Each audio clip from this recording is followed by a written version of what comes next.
Assalamualaikum warahmatullahi wabarakatuh. Saya Muhammad Ramlan, relawan dari Makassar. Di channel ini saya akan menyampaikan amanah bantuan dari BPBD Harapan buat keluarga Ibu Yuliati. Berharap channel ini bisa menginspirasi.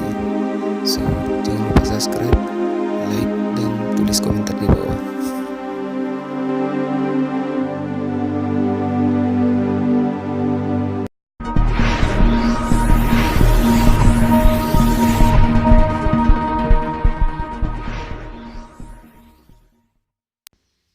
Namanya Ibu Yuliati, umur 33 tahun.